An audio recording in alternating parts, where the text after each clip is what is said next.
Do you have students that can read the words on a page beautifully, but still struggle to make sense of them? Now, even after you've taught them a variety of comprehension strategies, they still struggle to understand what it is that they're reading. Well, that's because skilled reading is so much more than just word recognition, and it goes far beyond having a toolbox filled with comprehension strategies. There are so many elements that go into becoming a skilled reader, and one element that often gets overlooked is syntax, aka sentence structure. And this plays a really important part in comprehension. And that's because in upper elementary, students are exposed to longer, more complex sentences filled with a variety of phrases and clauses.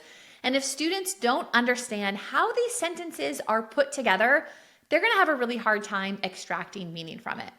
Now, the good news is there is a really simple strategy that you can incorporate into any read aloud that is going to help your students boost their syntactic awareness and ultimately help them understand what it is that they're reading. Hey there, I'm Sarah Murray, creator of the Stellar Literacy Collective and host of the Stellar Teacher Podcast. And in this video, we're talking all about syntax. We're going to talk about what it is, why it's important, and I'm going to share a strategy with you that is going to help your students boost their syntactic awareness, which will ultimately lead to reading comprehension. And the best part, it's something you can start using today. Okay, so what is syntax? Syntax is ultimately the set of rules that tells us how we can arrange words to form sentences.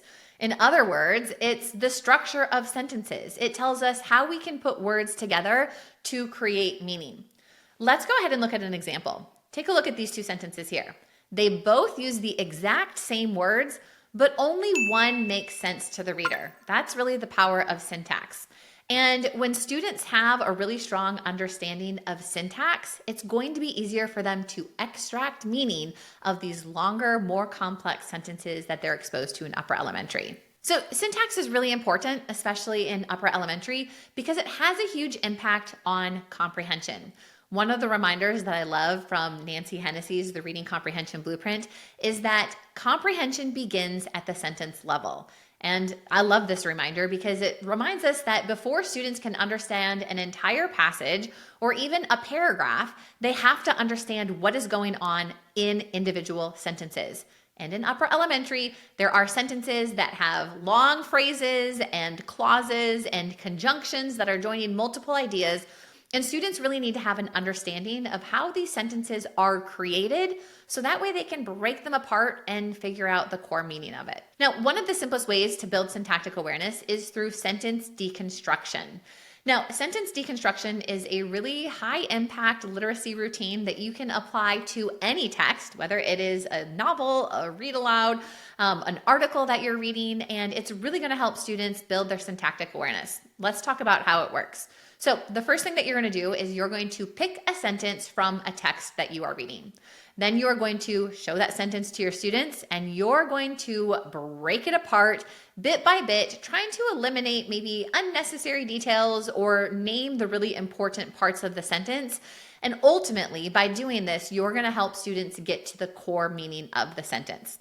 Let's go ahead and take a look at an example. So one of my favorite picture books is Each Kindness by Jacqueline Woodson. And I love this story because it gives students some really great opportunities to build their inferential thinking skills and just has such a great message.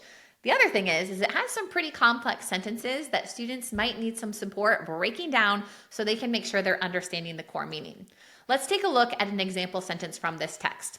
It says, "Each morning, I walked to school slowly, hoping this would be the day Maya returned and she'd look at me and smile." That's a pretty big sentence for students to break down. They might ask, who's this sentence about? Is it about Chloe or Maya? And what's the main action? There's a lot of verbs in that sentence. There's walking, hoping, returning, smiling.